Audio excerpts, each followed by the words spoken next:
পোড়া লেগে গেছে রান্না এখনো হয় নাই। এটা আজকে বাহিরে ভারী সুন্দর রোদ উঠেছে, একদমই কোনো ঠান্ডা নেই, খুবই গরম। আর এখন আমি রান্না করব আলু দিয়ে গরু মাংস রান্না করব আজকে, যেটা আমি একসাথে একদম হাতে মাখিয়ে সব মশলা দিয়ে বসিয়ে দিব। ওই জানে গরুর মাংসে কি কি মশলা লাগে, গোটা মশলা, গুঁড়া মশলা, গরম মশলা সব কিছু দিয়ে এখন হচ্ছে হাত দিয়ে একটু মাখিয়ে বসায় দিব। বাইরে সুন্দর রোদ উঠছে, কাপড় ধুয়ে দিছি, সেটা এখন শুকাতে দেবো। ওটা বসায়, এটাকে এখন আমি বসায় দিয়ে বাকি কাজগুলো করে ফেলবো। এই যে রান্না কিন্তু চলতেছে, মাংস কষানো হচ্ছে, রেখে দিই, একটু নাড়াচাড়া দিয়ে দিচ্ছি আর কি।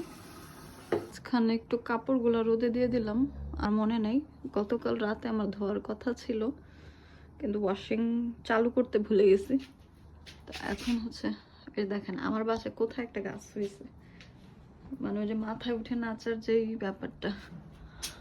এই যে রান্না হচ্ছে, এর মাঝখানে ছেলেকে একটু খাইয়ে দিব, কারণ ওদের জন্য আবার আমি হচ্ছে ভুনা খিচুড়ি রান্না করেছিলাম চিকেন দিয়ে, আগেই খেতে পারে, তারপরেও মাঝে মাঝে হচ্ছে খাওয়াই দিই। এই যে অলওয়েজ আমার ঘরের অবস্থা এটা। ইয়েস মামি, ওকে খাওয়াই, ছেলেরে খাওয়াই আস্তে আস্তে আকাম ঘটে গেছে।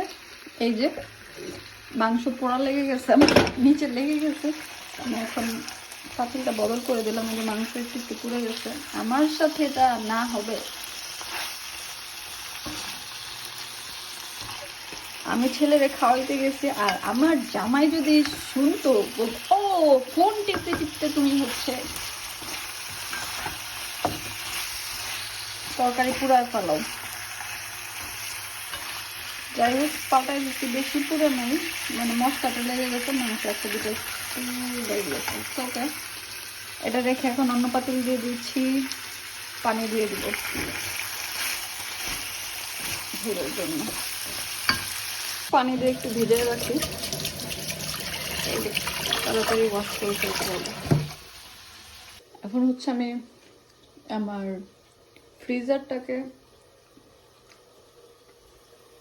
ওয়াশ করব, সব খালি করছি, সময়ের অভাবে করা হচ্ছিল না। খালি করে আগে হচ্ছে এই যে রান্না হচ্ছে, একটু একটা বার্গার খেয়ে নিচ্ছি, কারণ ক্ষুধা পেয়ে গেছে, রান্না এখনো হয় নাই। কেন জানি বাসায় থাকলে লেট হয়ে যায়। আর এই যে আমার নখ সাইড দিয়ে ভেঙে গেছে, সবসময় ভেঙে যায়। মাংস হচ্ছে, খাচ্ছি, রান্না করছি, আবার এই কাজটাও করব, এটাও নামাচ্ছি, একসাথে কত কাজ করি। তারপর আমার জামাই বলে কি, সারাদিন তো বাসায় ফোন টিপো, আর ভিডিওটা দেখাবো আজকে, দেখো কত কাজ করি, খাওয়ার টাইম পাই না। ফ্রিজ ধোয়া শেষ, সবকিছু আবার রেখে দিচ্ছি। এই যে দেখেন, একটা কম্পার্টমেন্ট পুরো মেডিসিনই রাখতে হয়, আর এই পাশেটা হচ্ছে আমার মেডিসিন। কিছু ফ্রেশ ভেজিটেবল ছিল, সেগুলো একটু রেখে দিচ্ছি।